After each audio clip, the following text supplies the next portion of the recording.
Analogía, eso lo que quiere decir es que una cosa es similar a otra, ¿sí? Es decir, la analogía tiene que ver con esto, ¿no? En cambio, el símbolo religioso es anagógico. Esta palabrita por ahí es un poco rara, pero esta palabra lo que quiere decir es, dentro de la analogía, la profundidad. Es decir, que el símbolo religioso iría más al sentimiento, iría más a lo afectivo y estaría más en una parte inconsciente, por llamarlo así.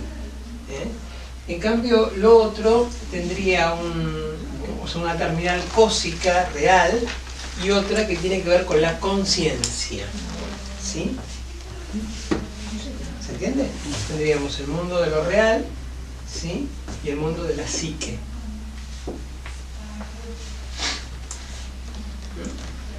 Significante, significado, simbolizante, simbolizado. Ahora, esto, además de tener una contrapartida interior, tiene una parte que va hacia algo desconocido de nosotros mismos.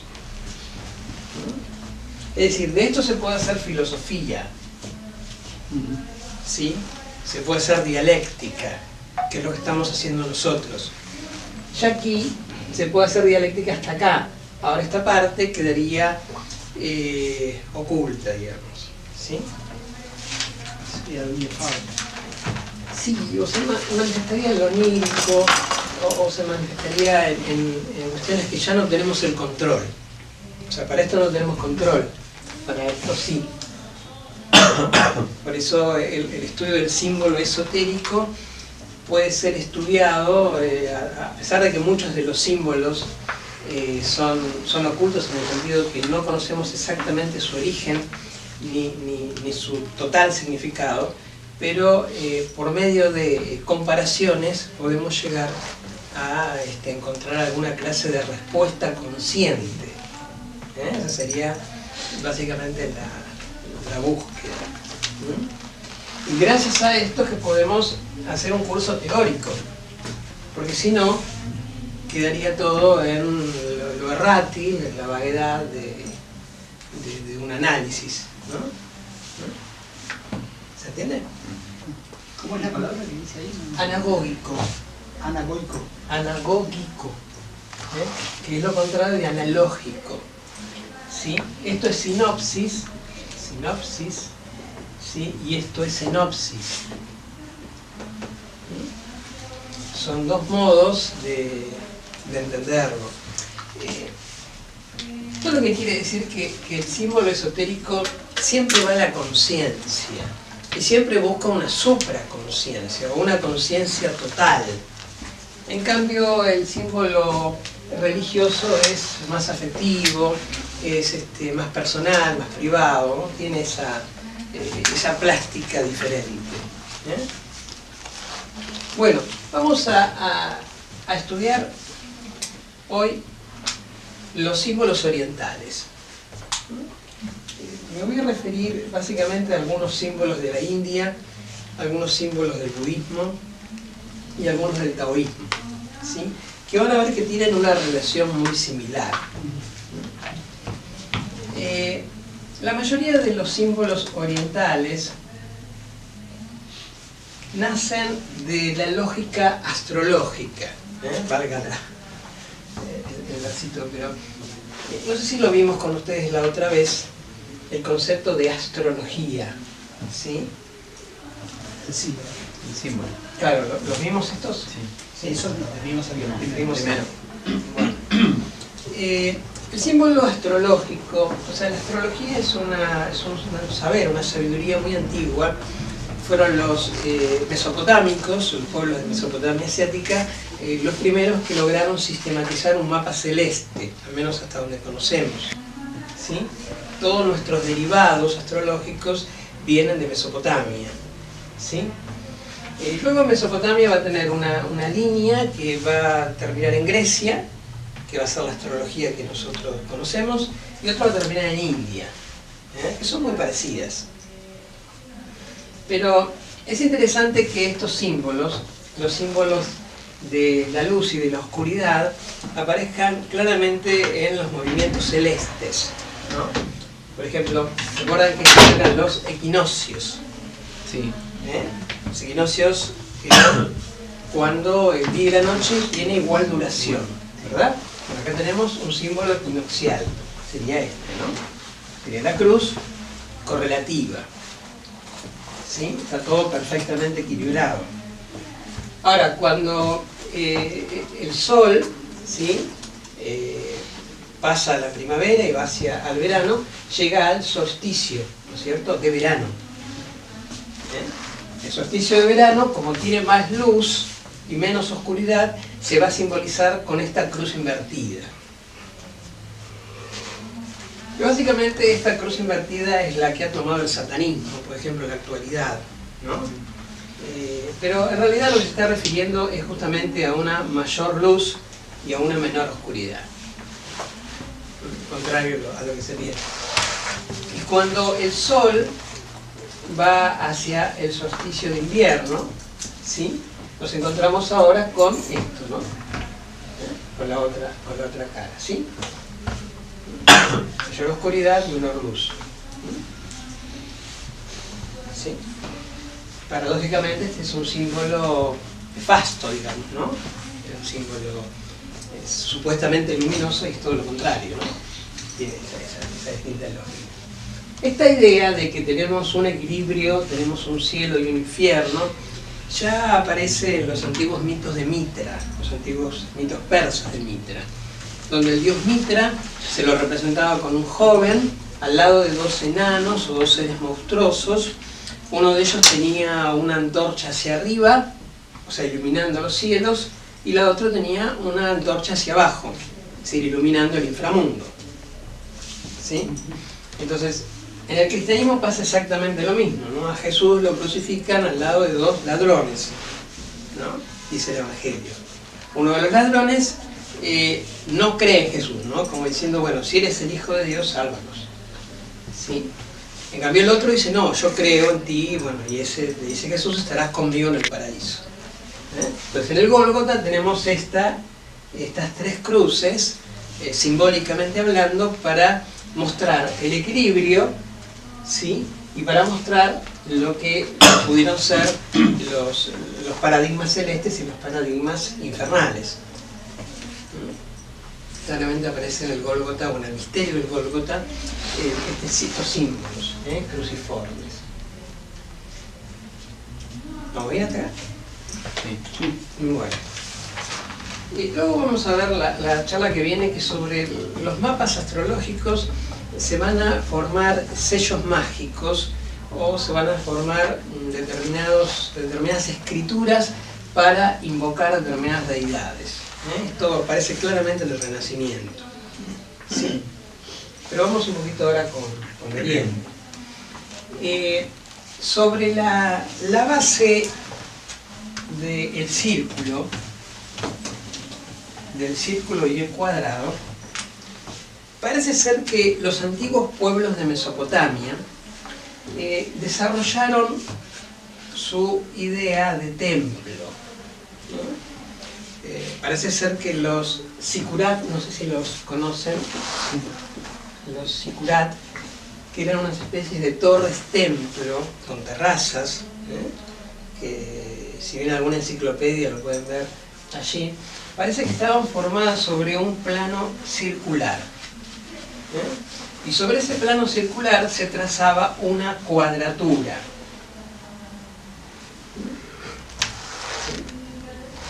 Tanto se trazaba una cuadratura externa, como luego van a tener los mandalas indios, ¿sí? Como una cuadratura interna, como también van a tener algunos chakras o algunos mandalas. Entonces acá tenemos ya la construcción del Sigurat. El Sigurat era una torre, tipo una pirámide, muy parecida a las pirámides mayas, que son escalonadas. ¿Sí? Bueno, sobre esto, el mapa, ¿sí? Bueno, estaba mejor hecho, pero se trazaban una serie de cuadrados que iban siempre desde los más grandes a los más pequeños. Es decir, iba básicamente en una dirección centrípeta, ¿no? Hacia adentro, hacia el propio centro. El centro del zigurado, la punta, era la punta del falo. O sea, los dioses penetraban al cielo desde la tierra. La idea de las construcciones religiosas que son en punta tienen que ver con lo fálico. Por ejemplo, nuestras iglesias actualmente son construcciones en punta. Muchas culturas tienen sus templos siempre hacia arriba, ¿sí? La idea de alcanzar a los dioses o llegar a los dioses. Sin ver más lejos, el mito de la Torre de Babel, en la Biblia, que las personas hicieron una torre para salvarse supuestamente de un segundo diluvio. Y esa torre debería llegar a los cielos, ¿no? Entonces, básicamente allí desafiaban a Dios, ¿no es cierto? Entonces, la idea de las torres en punta, ¿sí?, van a aparecer claramente también en los templos de la India, cuya punta o parte más alta se conoce como el lingam, o también se conoce como el vimana, el vimana, como una especie de antena o punto de unión entre el cielo y la tierra. ¿Sí? Entonces los vimanas van a pasar a ser las puntas de los templos, o también van a pasar a ser los centros de los círculos mágicos. Este es el falo, el lingam de Shiva, el falo, que se lo ve desde arriba.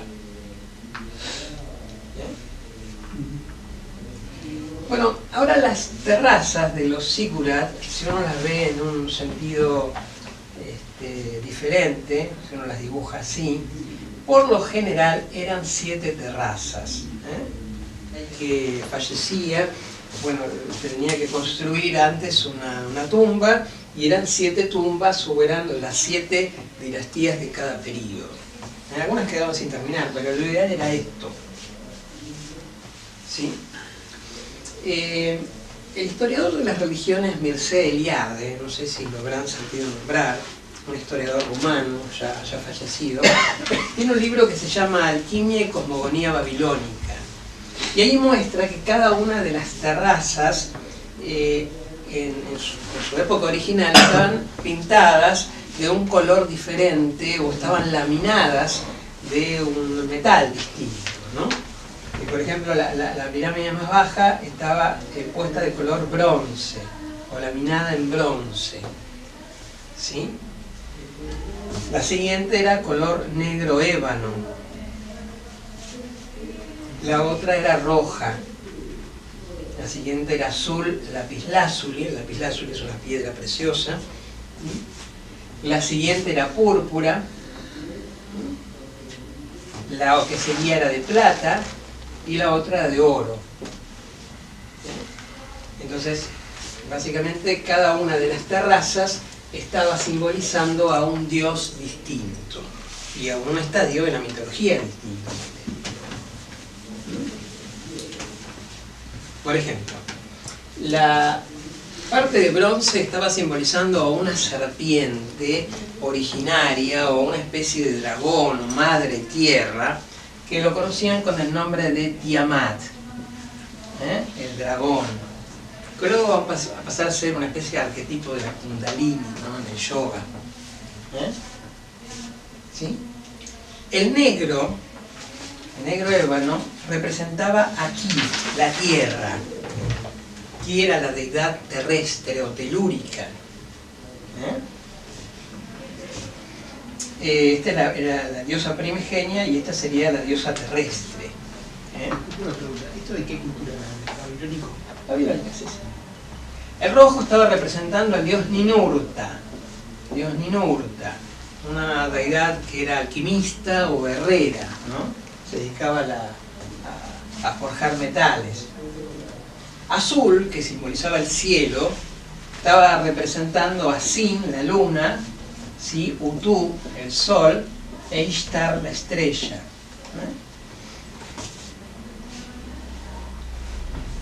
El púrpura representaba a Marduk, o el dios solar.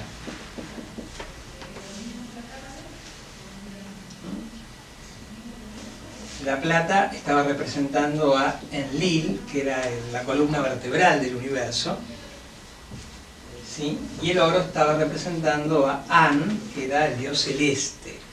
Es interesante que el jeroglífico acadio para An sea un símbolo del 8 del Ashtar.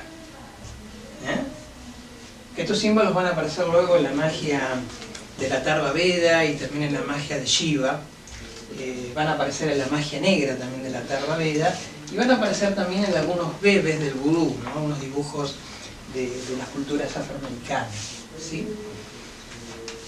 ¿Se entiende? O sea que este es An, o el cielo, que también está representando los equinoccios, los solsticios y 4 astros principales, como puede ser Tauro, Leo, Acuario y Escorpio, ¿no? Sí, los 4 guardianes del universo, a los tetramorfos, que van a aparecer ya en la Cábala y van a aparecer en la mitología temprana del cristianismo, ¿sí? Y bueno, de ahí se van a heredar a la magia ceremonial que va a hablar de 4 ángeles y esas cosas, ¿no? Y sobre esto, digamos, sobre estas pirámides, estaban cada uno de las sepulturas de hijo de... Sí, eran terrazas donde había una escalera donde el rey y el sacerdote una vez al año, especialmente en el equinoccio de primavera, lo que luego pasó a ser la Pascua, tenía que subir por un ritual y llegar a la terraza donde arriba había un templo, ¿sí? Tenía que ser básicamente un cambio alquímico, digamos, ¿no? Un nivel de conciencia, digamos. Algo así, ¿no? Paralelismo. Claro. Plasmados, obviamente, en el lado de afuera, ¿no? En el lado de lo real, que es el templo. Pero lo que se esperaba era que inconscientemente o psíquicamente experimentara un cambio. ¿No? Como es afuera, es adentro.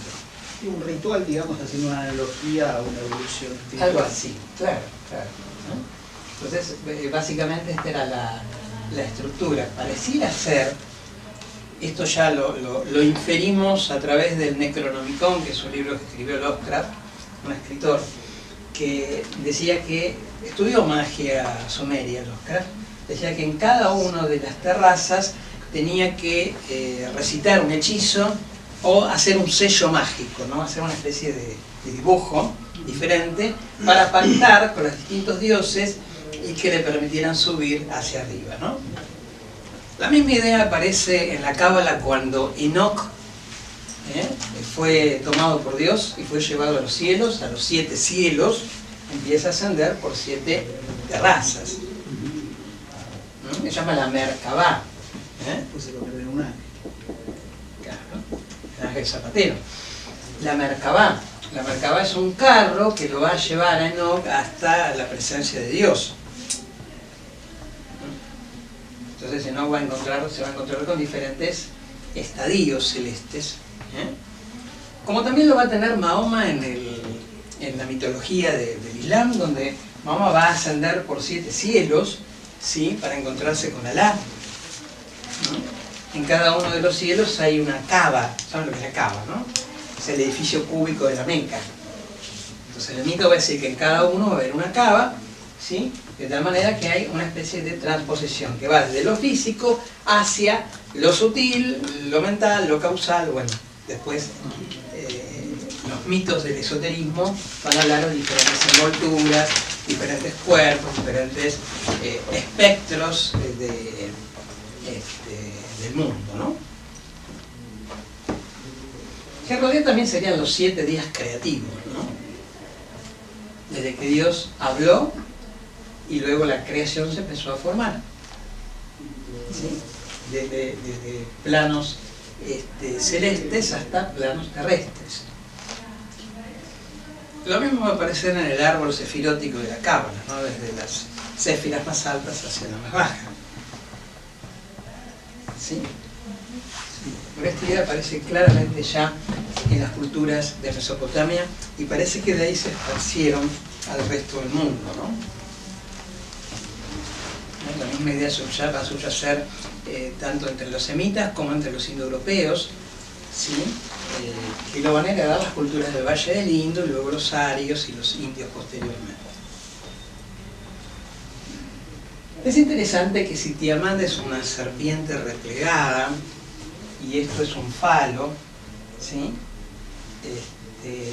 La serpiente cuando se repliega es el falo dormido y cuando avanza es el falo erecto, de tal manera que la energía fálica es aquello que une el cielo con la tierra.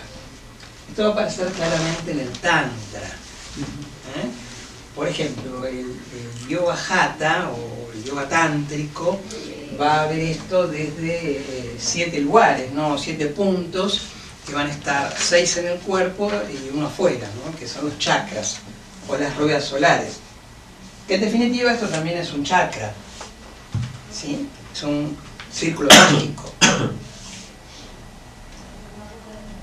¿Sí? ¿Conocen los chakras? Sí. Empezamos por el coxis, ¿sí? Muladhara. Muladhara. Vamos a los genitales. Svadhisthana. El ombligo, Manipura. El corazón, Anahata. La garganta, Vishuddha. El tercer ojo, Agna. Y después tenemos el loto de los 1000 pétalos, Padma, ¿no? Pues acá tenemos los 7 chakras y tenemos también las 7 terrazas que están formadas sobre círculos, sobre cuadraturas de círculos. Lo que pasa adentro pasa afuera. Tenemos claramente el símbolo analógico. Y sería pasar ahí, por ejemplo, de lo exotérico a lo esotérico. Sí, o pasar del acontecimiento a la experiencia, ¿no? Cuando unimos las dos cosas. Es decir, a ver, la división adentro y afuera es una división netamente egoica, es el yo quien divide adentro y afuera, ¿sí? Pero básicamente es toda una sola cosa. Entonces, lo que está afuera requiere determinados modos, maneras, símbolos, rituales, para de algún modo activar lo que está afuera. Lo que está adentro también requiere determinada condición psicológica. Mientras uno tiene una base histórica, una base física, lo otro tiene una relación psicológica espiritual. Pero es simplemente eso. Acá tengo yo pienso, y acá es el tú, que es pensado. Es la clara disociación de la conciencia. Y los rituales son símbolos actuados.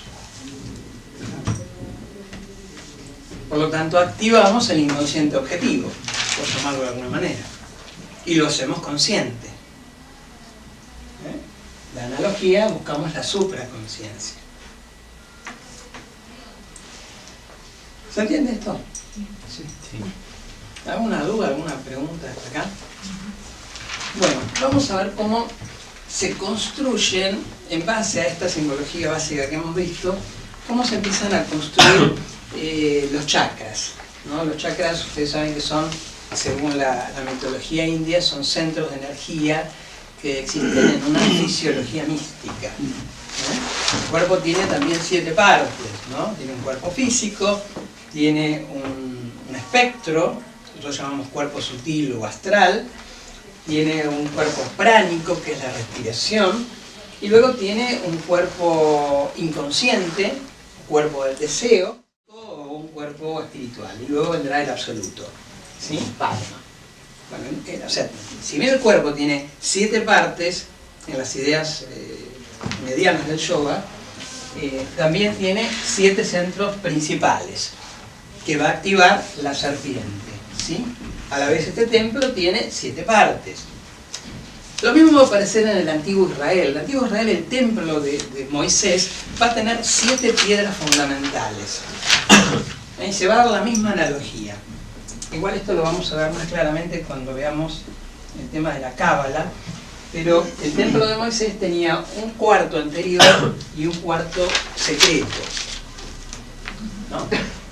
Esto está en el libro de Éxodo, ¿sí? Donde tenemos afuera un altar donde se hacían sacrificios de animales, una palangana para lavarse ritualmente, y el día de Yom Kippur el sumo sacerdote tenía que entrar en el primer cuarto, y en el primer cuarto que teníamos un candelabro de 7 brazos, un altar de panes sin levadura o sin corrupción, teníamos un altar de incienso, y acá tenemos el arca de la alianza en el cuarto más oscuro, y la tapa del arca era de oro puro. Esto era de bronce, esto era de plata y oro, y esto era de oro puro. Acá tenemos las 7 piedras fundamentales, ¿no? Tenemos 1, 2, 3, 4, 5, 6 y la tapa 7. Es lo mismo.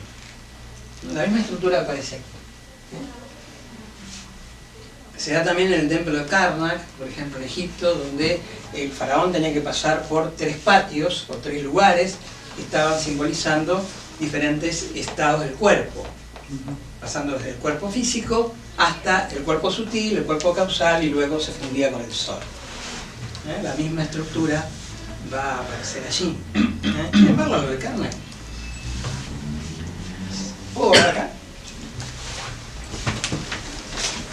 Puedo poner con casualidad que todo digamos, la simbología hace alusión a los 7 estados, ¿no?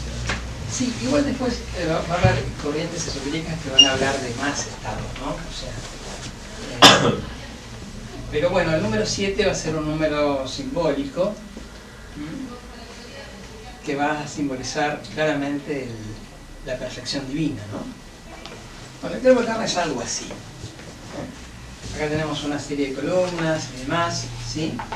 Donde los egipcios dividían su cuerpo, el cuerpo físico y el cuerpo espiritual, en 7 partes, ¿no?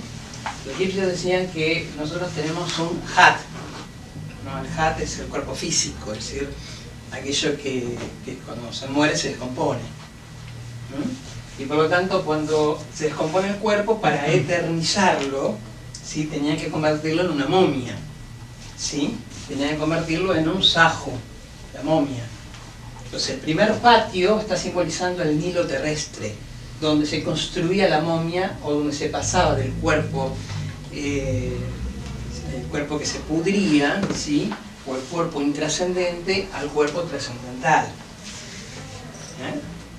El Hat tenía una serie de características como el nombre, el Rem, nombre, ¿sí? Y la imagen, el Sahem, imagen. Pero a medida que el difunto, dentro de su cuerpo, y también se desdoblaba en varias partes, tenía que pasar por distintos inframundos. Cada una de los patios o de las salas de Karnak probablemente estén simbolizando este paso del difunto a otra vida, ¿no? Por ejemplo, tenía un Ka o un doble, ¿sí? Donde ese doble quedaba por lo general en la tumba o dentro de la momia, ¿sí? Tenía un Ba, donde el Ba viajaba a otros mundos, ¿sí? Al tribunal de Osiris, por ejemplo, y una vez que pesaba su corazón en una balanza y se demostraba que era una persona digna, se convertía en un ajo, una estrella brillante. Bueno, acá tenemos los 7 cuerpos, ¿sí? Que consideraban los antiguos egipcios.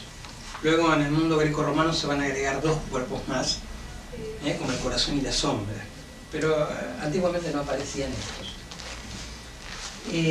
Si bien esto lo hacía el faraón en vida, que tenía que pasar por diferentes patios, en realidad era una correlación de lo que tenía que hacer el difunto cuando ese faraón muriera, ¿no?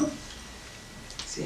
Hacer todos los días un viaje de muerte y renacimiento como el sol.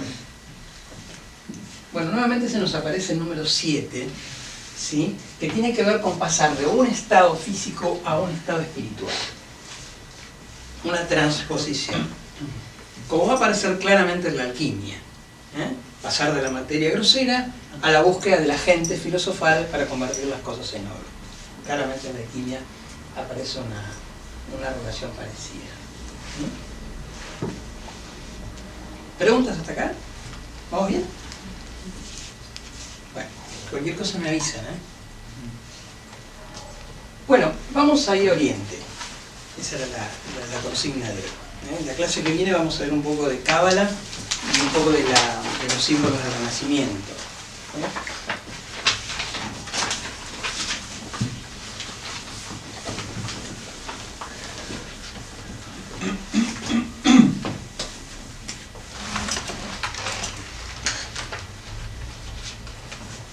Las ideas del yoga, donde luego se van a conformar estos símbolos que tienen que ver con los chakras o los centros energéticos, van a tener la idea del punto como el absoluto indiferenciado.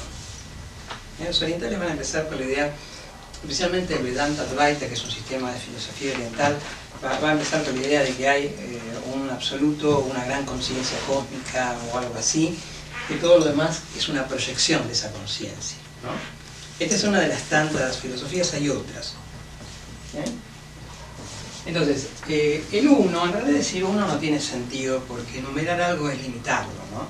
Pero bueno, vamos a comentar esa parte, porque lo hace el Vedanta. El uno no puede multiplicarse por sí mismo. Uno dice, bueno, hay uno, pero ¿por qué somos diversos, no? O sea, el uno no puede multiplicarse por sí mismo porque uno por uno es uno, ¿sí? Pero sí el uno puede multiplicarse a sí mismo, es decir, puede expandirse. Es por eso que el uno lo llaman el Brahman. ¿Por qué? Porque la palabra Braj significa expandir, significa insuflar, significa hinchar. El Brahman se infla y al inflarse va a formar el espacio circundante sobre la nada.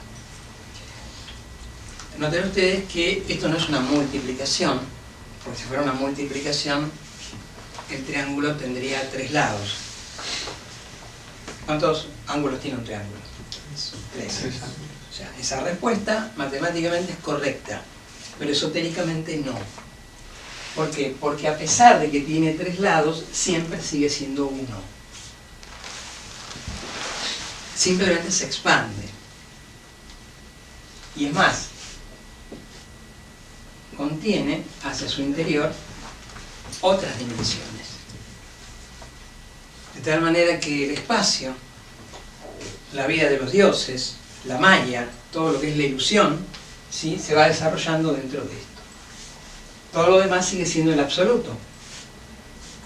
Los que estamos acá creemos que estamos separados del absoluto, pero en realidad somos parte de él. Simplemente por el yo, por la conciencia que divide el yo del tú, se disocia. Acá es necesario el símbolo analógico, acá no es necesario nada, porque es el todo, el absoluto, o no es nada. Ya hablar de este espacio no tiene sentido porque no tenemos lenguaje. Todo lo que podemos hablar es a partir de la dualidad. Por acá tenemos ya la primera línea de manifestación, que es el triángulo ascendente. Esto también va a tener otra línea de manifestación, que va a ser básicamente el triángulo invertido, ¿sí? Que este triángulo invertido va a simbolizar el lado oculto de la pralaya. La pralaya es el lado oculto, como el yin y yang, ¿no es cierto? Tenemos un lado femenino, pralaya, y un lado masculino, pranava. Mientras el triángulo ascendente es fálico, acá tenemos la analogía, acá tenemos la supraconsciencia, el triángulo invertido es femenino o infraconsciente. ¿Qué era pranaya y playa?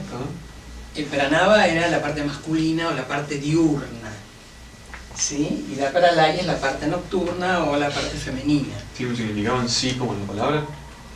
En realidad esto se va a usar para la cosmología general, ¿no? Pero lo que queremos armar es el símbolo de chakra, digamos. Acá tenemos, por ejemplo, la cuestión sinóptica, ¿sí? Acá tenemos que esta sinopsis esotérica busca siempre la luz o la supraconciencia dentro de la lógica del símbolo, y la parte sinóptica en óptica hacia abajo es la parte del inframundo o el infraconsciente. Siempre la mujer la pone ahí, ¿no? El infraconsciente. Obviamente todas estas estructuras fueron creadas por sociedades patriarcalistas, ¿no? Claramente. Por eso tiene esta lógica, por eso no tenemos que quedarnos con esto, tendríamos que pensarlos también desde otro lugar. Pero bueno, ¿se entiende esto? ¿Sí? Bueno, si esta es la parte oscura, o la parte oculta, es lo que Carl Jung criticaba al cristianismo, ¿no? El cristianismo tiene la Trinidad, tiene Padre, Hijo, Espíritu, pero le falta la parte femenina, ¿no? No está ingresado en el inconsciente, decía Jung, ¿no? A todo esto. O sea que el símbolo que va a manejar Jung no es esotérico filosófico, sino es más que nada onírico. Todo lo que va a trabajar Jung va a tener que ver con el símbolo onírico. Cosa que le van a criticar las sociedades discretas o sociedades secretas, como en el caso de Guénon, ¿no? Que Guénon hace una feroz crítica contra la psicología analítica junguiana. Bueno, ¿se entiende esto? Entonces tenemos dos triángulos invertidos. Estos dos triángulos invertidos tienen que ver con la pralaya y la pranava. Según los mitos cósmicos, tiene un mediodía y tiene un atardecer, y una noche de la pralaya. ¿Sí? Cuando nace es Brahma, cuando conserva es Vishnu y cuando destruye Shiva. Y abajo tenemos Shiva Shakti, la unidad del absoluto. ¿Sí? Yo, tú y ello. Disociación, unidad, por ejemplo. Entonces, todo lo que es el concepto de oscuro, oscuro de noche, de oceánico, de amniótico, de obstétrico, se va a relacionar siempre en la simbología esotérica con lo femenino, con el ánima. Y todo aquello que es diurno, solar, expuesto, se va a relacionar con lo patriarcal, o con lo masculino o el ánimos. Va a tener esa lógica.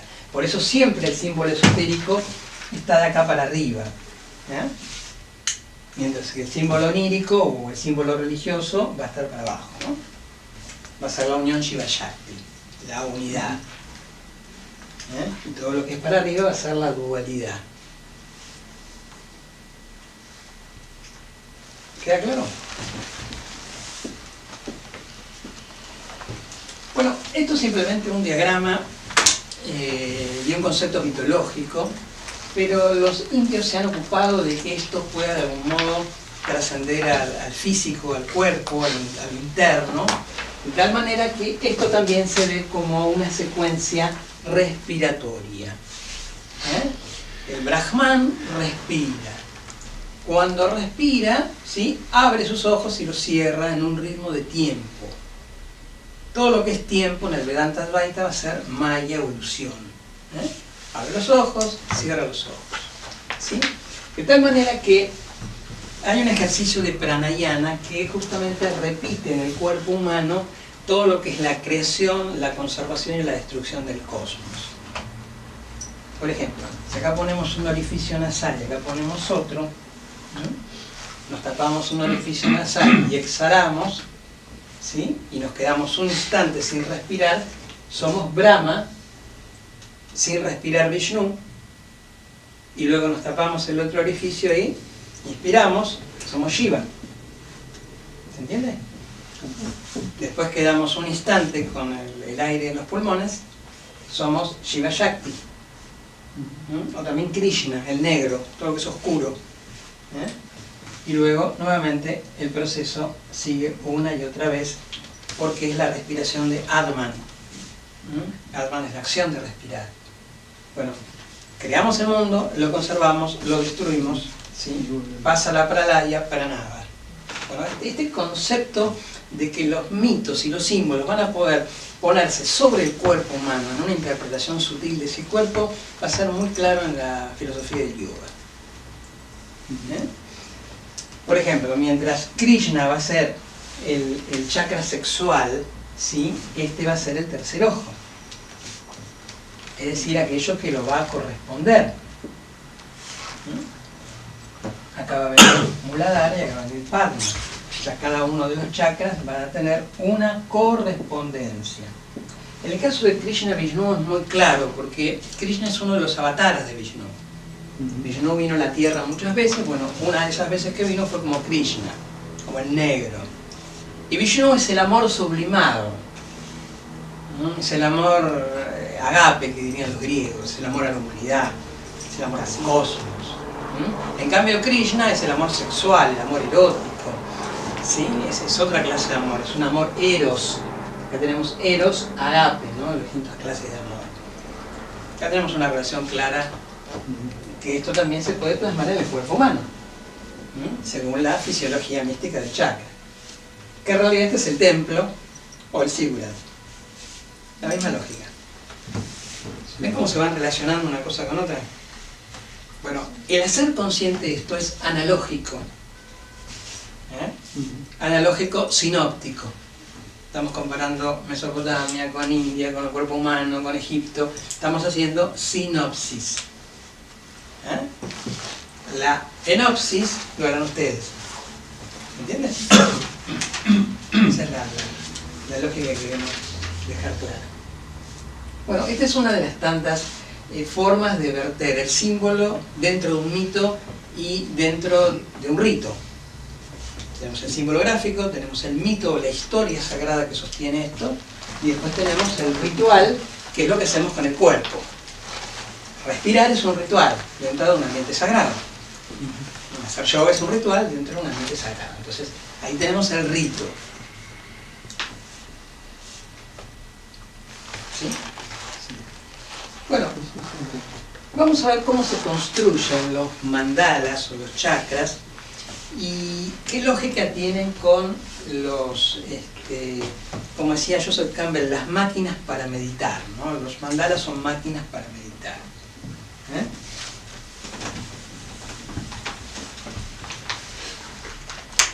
La unión de Shiva Shakti, la unidad, tiene que ver con este símbolo, ¿no? No es nada más ni nada menos que es subir lo que está abajo y bajar lo que está arriba. De tal manera que lo integramos. ¿Sí? Lo integramos y va a dar lugar, según el hombre y la mujer, y dar lugar a la vida. ¿Sí? Una vida en gestación. Por eso el yogín se pone en posición fetal, porque el yogín está o siendo concebido o volviendo a la madre para volver a nacer. Esa es la lógica. ¿Sí? Pues acá tenemos claramente los 7 puntos, ¿no? Tenemos los 6 ángulos más el punto céntrico. La unión de Shiva y de Shakti. La unión de Pralaya, Pranava. La unión de lo masculino y lo femenino, ¿sí? Pubis, Falo, lo unimos.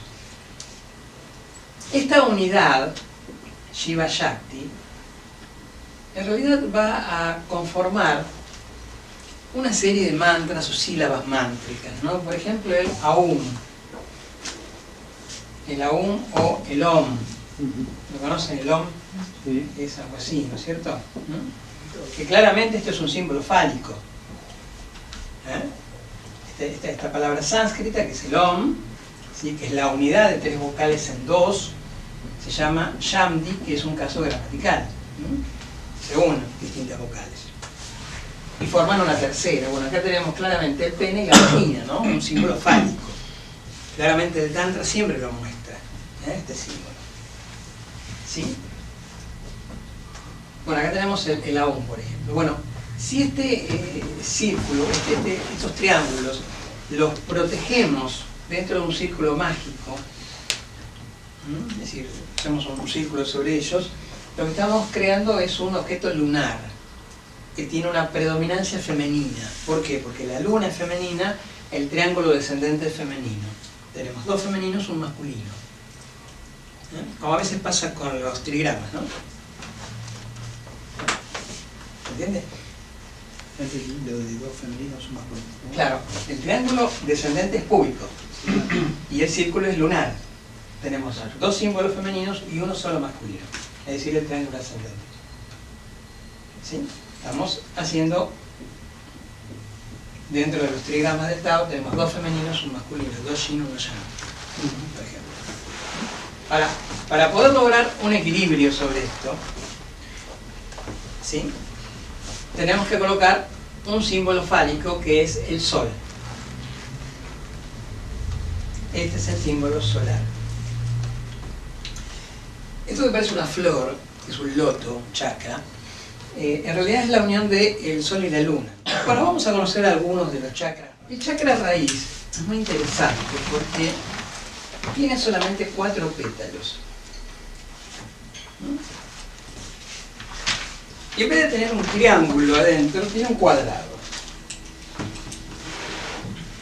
Probablemente esté simbolizando los 4 elementos y los 4 reinos, o las 4 estaciones del zodíaco: invierno, otoño, primavera, verano, ¿sí? Acá abajo dibujan a una especie de elefante con, perdón mi elefante, ¿no?, pero con 7 trompas. Está simbolizando que son los 7 chakras, como si estuvieran replegados, como si fuera un resorte. Este elefante, que por lo general también aparece mucho en los templos, porque los antiguos pensaban que los elefantes sostenían el mundo. Entonces, bueno, este elefante está sosteniendo el monte Merú, ¿sí?, o el monte primordial, que es Susudna, o la columna vertebral, o el sistema nervioso central, digamos. Está sosteniendo un elefante, ¿sí? Acá adentro está el dibujo de un falo, que es el falo de Shiva, dividido en 3 niveles, los 3 niveles del mundo: inframundo, tierra y cielo. Y acá abajo hay una serpiente enroscada, que es la serpiente Kundalini, o si no la serpiente Kali o Calícula, también como se le llama. Kali, como la diosa Kali. Claro, claro. Kundalini es Kali, ¿sí?, o la negra. Y acá va a salir la energía del falo, ¿sí?, que va a pasar claramente a un chakra que va a ser los genitales. Pero noten ustedes el diagrama, ¿no? Y acá vamos a tener a 2 deidades que por lo general siempre están simbolizando lo masculino y lo femenino, ¿no? A Shiva y Shakti. En el siguiente chakra, ¿sí?, que ahora va a tener 6 pétalos, vamos a tener ahora sí un triángulo, y acá vamos a tener una especie de pez o algo así, un pez mitológico. Algunos dicen que es Vishnu cuando vino en forma de pez al mundo, pero en realidad acá los pequeños dioses que aparecen aquí están simbolizando a Krishna y Radha, su esposa. Esto sería el amor erótico.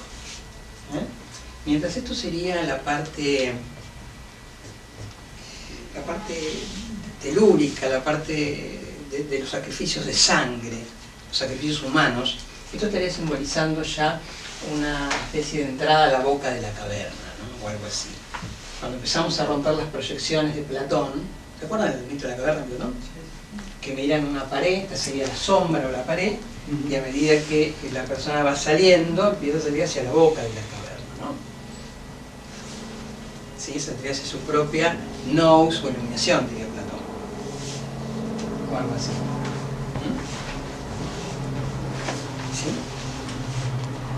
Bueno, en el chakra del ombligo, es un chakra donde también van a aparecer ahora 10 pétalos. ¿Sí? Va a aparecer también un triángulo descendente. Los 10 pétalos son por los dedos de la mano probablemente, porque acá está simbolizando el rito vegetal, conocido como puya. Puya, el rito vegetal. Y acá va a aparecer un animalito tipo una especie de cerro o algo así, con cuernos, que se va a llamar Agni, el dios del fuego. El fuego va a ser aquel que va a transmutar los vegetales para los dioses. Mientras este está regido por Brahma, ¿sí?, este está regido por Vishnu Krishna, este va a estar regido por Shiva, el chakra del ombligo. Si seguimos subiendo, nos vamos a encontrar ahora con el chakra. Acá sí tenemos la unión Shiva Shakti. Ella tiene 16 pétalos.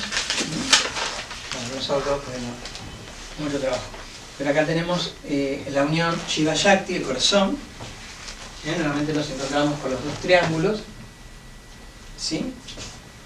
Y cuando subimos a la garganta, nos vamos a encontrar con un solo triángulo. Pero es muy interesante que aparece la diosa Kali cortándole la cabeza aquí a su esposo Shiva. Como que la persona está rompiendo con las formas del teísmo y ahora comienza una religión con aliento espiritual. Y luego, si seguimos arriba, nos vamos a encontrar con un chakra muy interesante, que es el chakra del tercer ojo, que tiene solamente 2 pétalos. Y tiene es algo así, tiene como 2 pétalos, ¿sí? Y tiene ya la sílaba Aum, tiene una luna más pequeña, simbolizando evidentemente la iluminación espiritual. Y el de arriba, el chakra de arriba, fuera del cuerpo, o se lo representa con 1000 pétalos, como un loto de 1000 pétalos, o se lo representa como una especie de círculo vacío, como hace el budismo zen, ¿no? Cuando llega uno a la muerte. O algo así. Pero más allá de esto, lo que yo quiero mostrarles es el símbolo general de esta idea de los chakras. Vean esto.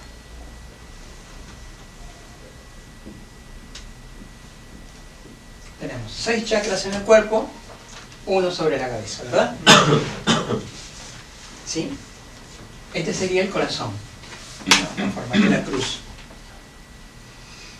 Bueno, cuando se despierta la Kundalini, ¿sí? Según dicen los textos, la energía del prana empieza a subir. Empieza del chakra del coxis al chakra genital. ¿Sí? Del chakra genital pasa al ombligo y del ombligo pasa al corazón. Religiosamente hablando, estos corresponden a lo que ellos llaman el dharma o el deber social. Yo tengo un dharma o un deber social. Estos cultos del chakra Muladhara o del chakra más bajo o de Bali, dentro de lo que es la religiosidad, ¿no? Este tipo de sacrificios vendrían a ser el de Krishna y Radha. Son sacrificios que tienen que ver con el tantrismo o con la sexualidad, ¿no? Estos tienen que ver con el sexo o con las maitunas en el yoga tántrico. Y el otro chakra, el del ombligo, tiene que ver con la puya o el rito vegetal. Mientras este está gobernado por Brahma, este por Krishna, que en realidad es Vishnu, y este por Shiva, ¿sí? Cuando pasamos a este chakra, que es el chakra cardíaco, la religiosidad va a estar basada en la adoración por amor al Dios. Ellos es lo que llaman la bhakti. Bhakti. Devoción. Claro, pero ya no sería dominado un poco por la tradición o la obligación, sino por amor al Dios. ¿Sí? Acá nos encontramos con Ishvara, que sería la hipóstasis de todas las hipóstasis divinas. Y seguimos subiendo, llegamos a la garganta. ¿Sí? En la garganta ahora nuevamente tenemos a Shiva, pero a Shiva decapitado. Kali le corta la cabeza a Shiva. Hay un antiguo mito que dice que Kali estaba luchando con unos demonios y cada vez que le cortaba la cabeza a un demonio, de la sangre salían 2, ¿no? Como la hidra en la mitología griega. Y en eso viene Shiva, ¿no? Y ella lo confunde con un demonio y lo decapita. Entonces el cuerpo de Shiva cae muerto a los pies, ella saca la lengua, se la muerde y le cae la sangre. Pues acá tenemos la iconografía de Kali. Pero en realidad, esta cuestión tan tétrica Sí. se debe a que se está cortando con las imágenes de la Bhakti, con los dioses. y se pasa a una religiosidad que tiene más que ver con la espiritualidad. Acá rompemos con el teísmo y nos liberamos de las imágenes de los dioses. O sea, nos vamos acercando más a lo etérico. Entonces, ahora sí estamos preparados para llegar al tercer ojo, o lo que ellos llaman el Samadhi. Samadhi, tercer ojo. Esto es todo lo que podemos hacer en vida. Si vas para acá, es la muerte. ¿Sí? Este es el límite. Esto sería lo que Platón diría ver el sol. Porque si vamos más acá, morimos. Joseph Campbell ponía, cuando explicaba esto, ponía la metáfora de la polilla, ¿no? Cuando una polilla va hacia el foco de la luz, ¿qué le pasa? Se funde, ¿no? Se muere. Entonces, pero si la polilla se encuentra con un vidrio, ve la luz pero rebota y se salva. Esto es lo mismo, ¿no? Esto es ver la luz, sí, pero no fundirse en ella. Es ahí que el yogín, ahora, después que ve, baja y se queda aquí. Por esto este es el chakra más importante. Este es el Brahman, que tiene una relación, el primero con el sexto, ¿sí? El segundo, perdón, con el sexto, este con este, y este queda solo. ¿Se entiende? Brahma, Vishnu, Shiva, Shiva, ¿sí? Vishnu, Brahma. Se sigue creando y conservando el mundo dentro del cuerpo. Esa es la lógica. Otra forma de plasmar esto, vamos bien hasta acá, ¿no? Sí. Es sobre el triángulo. Por ejemplo, vamos a hacer lo mismo pero en el triángulo.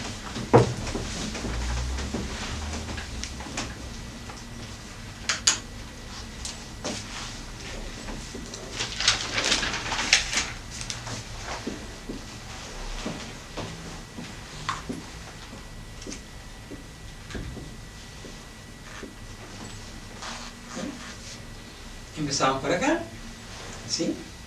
El chakra de coxis, que sería el inconsciente colectivo de Jung, ¿sí? Vamos al segundo chakra, ¿sí? Que sería el eje de Freud, Consciente personal. consciente personal. El 3 sería el umbral de la conciencia, sería, el psicólogo Adler hablaba de subir más arriba, Adler. Llegamos al corazón, que es la parte principal, pero se van correspondiendo. ¿Sí? Hay una correspondencia entre los chakras, de tal manera que este es el principal. ¿Por qué? Porque acá es la infraconsciencia.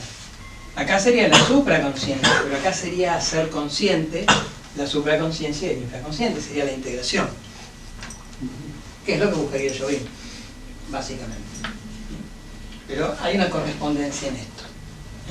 Brahma, Vishnu, Shiva.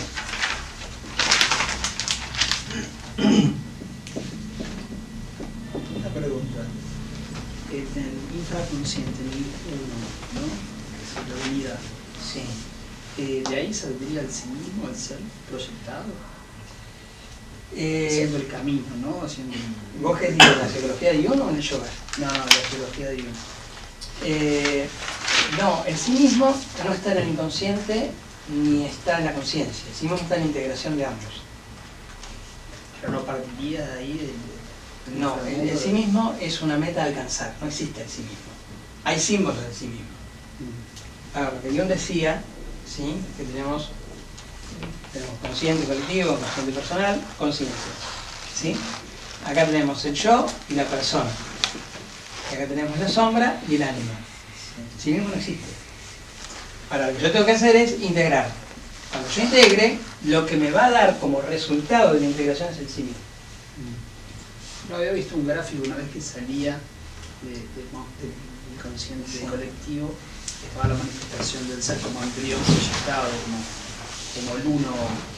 Depende de quién te lo enseñe también, ¿no? Si te enseña lo que es claramente la psicología de Jung in situ, o una segunda interpretación. Claro, después estaría esto que Ujú. sí, de complementar todo lo que Claro. conforma al ser humano, ¿no? Pero Sí. Esto es el principio de individuación que llama Jung. Todos estamos tratando de individuarnos, ¿sí? Pero solamente muy pocos llegan a sí mismos. Dice, llegó Buda y Jesús nada más, ¿no? Dice, o llegaremos en otras vidas, dice, ¿no? ¿Se entiende esto? Sí. Más o menos.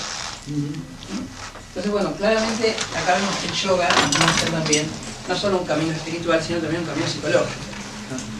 Porque el yoga es psicología antigua, claramente es eso. Después va a haber otras corrientes que el sí mismo o el Atman va a ser aquello que nuclea el espíritu con la materia. El espíritu con la materia se unen por la unión de Atman o la unión del sí mismo. Claramente. Bueno, ¿alguna pregunta de acá?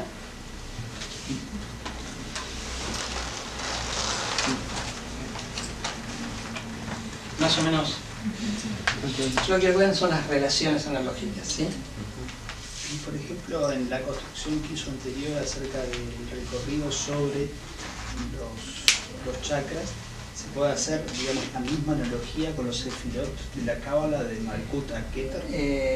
Sí, no así invertidos, pero sí se puede hacer con relación a las séfiras que están en el centro, mientras las otras están en los costados. Es una proyección meditativa que hace el cabalista. Después de la clase que viene vamos a ver cómo se queda sin, es el templo. Cuando se queda sin el templo empieza a pensar las cosas desde este lugar. Bueno, ¿puedo borrar? Sí. El budismo, dentro de esto, también va a manejar mucho lo que es el mandala, ¿sí? Y lo va a manejar con relación a lo que ellos llaman las 4 nobles verdades para llegar al nirvana o al punto céntrico. Repasamos las 4 nobles verdades que adquirió Buda en un momento de iluminación. Buda dijo, toda vida es dolor, toda vida es dolorosa. Entonces, dukkha sería básicamente la palabra para sufrimiento o dolor, que en realidad se puede traducir como impermanencia, toda vida es impermanente. Ahora bien, ¿cómo salgo del dolor? ¿Sí? ¿O qué me produce el dolor? Bueno, me lo produce samudaya. Samudaya. La palabra samudaya es sed, significa sed, tengo deseo. Todo lo que me da deseo, lo que me da sed de vivir, sí me da dolor. ¿Por qué? Porque no puedo obtener lo que deseo sufro. ¿Sí? Ahora bien, ¿cómo ceso el deseo y por lo tanto el dolor? Bueno, la tercera noble verdad es nirodha. Nirodha es cesación, extinción, detención. Detengo el deseo, detengo el dolor. Tercera noble verdad. ¿Cómo lo detengo? A través de la maga. La maga es un camino. La palabra marga en sánscrito es camino. Maga es camino en palí. ¿Sí? Cuando se le escapaban las gallinas en las granjas, se seguían las huellas en el barro. Eso era la marga. Seguían la marga. Ahora tenemos las 4 nobles verdades del budismo. ¿Para qué? Para llegar básicamente al centro. El budismo va a marcar un camino óctuple, ¿sí? Que va a ser con relación a la ética, con relación al conocimiento, con relación a la espiritualidad o a la contemplación. Y si uno sigue el camino óctuple, va a llegar al nirvana o al centro. Pero esta rueda se llama la rueda del Dharma, la rueda de la ley. Y va a aparecer claramente en los cultos tántricos a Shiva. Si bien son indios, pero tienen una influencia en el símbolo. Y el búho va a aparecer mucho en el budismo tibetano tántrico. Por ejemplo, los cultos a Shiva van a aparecer con este símbolo, donde el yogín tenía que sentarse sobre un dibujo sobre la tierra que está simbolizando justamente el camino de Shiva, ¿no? con el tridente, que será muy parecido a los bebe, con B corta, bebe del Burú, en Haití, donde hacen también dibujos así para invocar a los loas o a sus deidades. Bueno, los indios tienen una construcción muy similar a los que hoy vemos en los afroamericanos, muy parecida. Ese sería el culto a Shiva, que sería el Ashta, que tiene que ver con el Ashtanga Yoga, con las 8 ramas del yoga. Pero también va a tener que ver con un objeto meditativo que luego va a desarrollar el budismo tibetano. Esta idea de las 4 nobles verdades, camino octuple y el centro del nirvana, ya aparece claramente en el budismo hinayana o budismo primitivo. El budismo primitivo, que se desarrolla más o menos después de la muerte de Buda, 480 a.C. por ahí, hasta el siglo I. El pequeño vehículo. El pequeño vehículo, el Theravada, y luego a partir del siglo I se va a desarrollar paralelamente el Mahayana o gran vehículo. ¿Sí? El budismo tibetano es tardío, estamos hablando siglo IX, de la era cristiana, cuando algunos misioneros budistas entraron al Tíbet y llevaron la enseñanza, y ahí el budismo, tan filosófico en sus orígenes, se va a fusionar con una religión madre de base, que es la religión del Tíbet, la religión Bon. Esta religión era una religión que era una religión compleja, porque tenía ritos de magia negra, ritos de canibalismo, ritos de digamos, zombificación, o tratar de reanibar cadáveres y demás. Tipo como el vudú también, ¿no? Como el vudú. Sí, era un ritual como... Claro, el que se encuentra también con el budismo, que tenía una gran carga tántrica, ¿sí? El shivaísmo también siempre se trataba de los cementerios revivir cadáveres. Entonces se encuentra con esto y forma un budismo nuevo, conocido como el Vajrayana o vehículo del diamante, el budismo tibetano. Que el budismo tibetano va a ser muy interesante porque va a ser el budismo esotérico en sí mismo. Claramente va a ser el budismo esotérico. Y va a trabajar el mandala del Dharma, va a trabajar claramente este símbolo. Este centro de energía se va a llamar el Ogmin o se va a llamar el Vajra. Es decir, la joya. Yo lo voy a usar la joya, el budismo va a ser una joya. Joya no solo por su valor de enseñanza, ético, lo que fuera, sino también una joya porque va a ser transparente. Llegar a nirvana es como ver un diamante, ¿no? Se ve la transparencia del diamante, ¿no? Por eso se va a llamar también budismo diamantino. Y el Buda de todos los Budas, o el Buda primigenio, va a ser Vairocana. Vairocana, que va a ser el Buda que lo vamos a ubicar acá en el mandala tibetano. Vairocana tiene una iconografía simbólica muy interesante, que tiene los 2 brazos como las momias, ¿no? Así, donde en uno va a tener una especie de cetro, algo así, un cetro, que es como un símbolo fálico, llamado el dorje, ¿sí? Y en el otro va a tener una campana. Esa campana está simbolizando la parte femenina, masculino y femenino. O sea que este Buda, el Buda Vairocana diamantino, va a unir los 2 universos, Shiva Shakti, la misma simbología. Y lo vamos a ubicar aquí adentro. Voy a volver un poquito acá.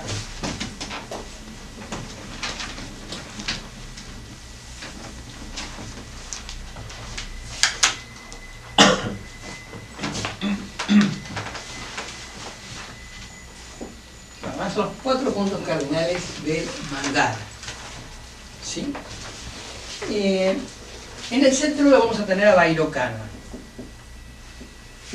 que es básicamente la meta de todas las metas, o sería el nirvana, llegar a la iluminación. Ahora, el budista, el que emprende el camino espiritual, siempre va a empezar por el este, en la salida del sol. Aksobhya va a ser el Buda que va a entrar en esta rueda espiritual. Si cuando una persona empieza a transitar el budismo, empieza a despertar a la necesidad de ser budista en este caso, ingresa por aquí, ingresa por el este. Y es por eso que se va a llevar un camino de bodhisattva, o aspirante a la iluminación, y simbólicamente en el sur es donde se va a iluminar.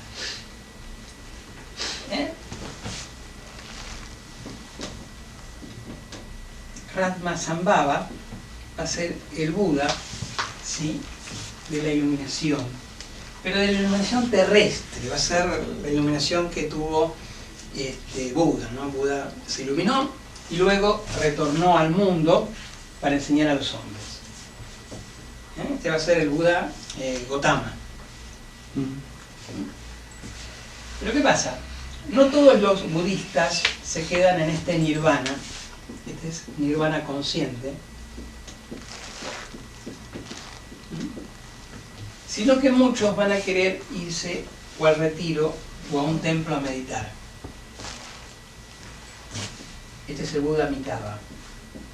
Amitabha es aquel que tiene el nirvana inconsciente, ¿sí?, o ese nirvana que pasan muchos días, muchas horas meditando, según dicen el folclore, ¿no?, de Tíbet. ¿Sí? Pero hay algunos que dicen que en realidad la única forma de alcanzar el verdadero nirvana es después de la muerte. Este es Amoghasiddhi,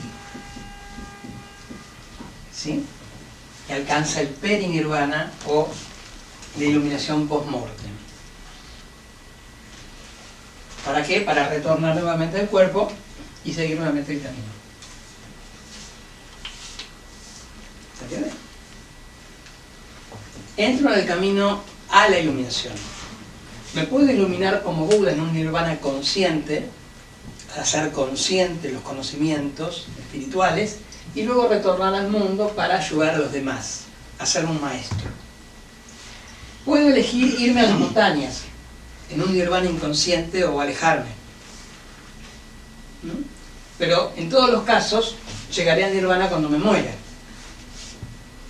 Es lo que el libro tibetano de los muertos habla de la luz clara. No me encuentro con la iluminación allí. ¿Se entiende? Perinirvana o nirvana post-morte.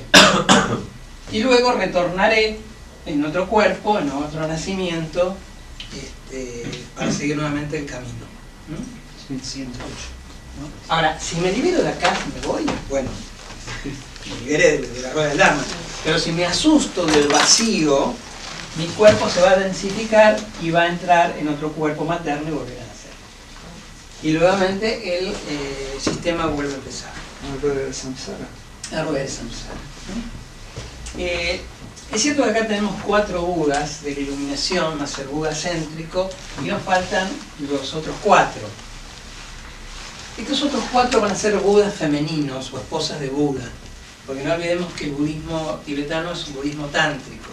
Por lo tanto, la imagen de Tara, la diosa Tara, o las Dakini, o diosas femeninas, van a aparecer claramente aquí. Las Dakini. O sea que cada una es una Dakini distinta, que va a ser una esposa del distinto Buda. Y acá tenemos la rueda completa, en las cuales deberíamos meditar, dicen ellos, en cada una de las imágenes de estos Budas para lograr un estado de conciencia diferente. De hecho, tienen distintos colores. Tienen distintos colores, distintos mudras o distintas posiciones con las manos para darnos diferentes mensajes. Muchos de estos budas son realmente seres monstruosos, como los, básicamente se llaman los Heruka o dioses oscuros, que son simplemente proyecciones psicológicas. O sea, ellos no lo ven como dioses que existen en el cielo, no, simplemente son proyecciones de la psique, que inclusive ellos dicen dentro de su folclore poder materializarlos con una meditación muy fuerte, ¿no? ¿Se entiende esto? Sí. Más o menos. Y nuevamente llegamos acá y recuperamos el concepto de astrológico, ¿no? Tenemos los 2 equinoccios, los solsticios y los 4 guardianes del universo. Tauro, Leo, Acuario y Escorpio, más o menos. Que en la cábala van a ser el toro, el león, el águila y el hombre, los tetramorfos. Este mismo símbolo va a aparecer claramente en el Krishmón de Cristo. Claramente. Que es lo mismo.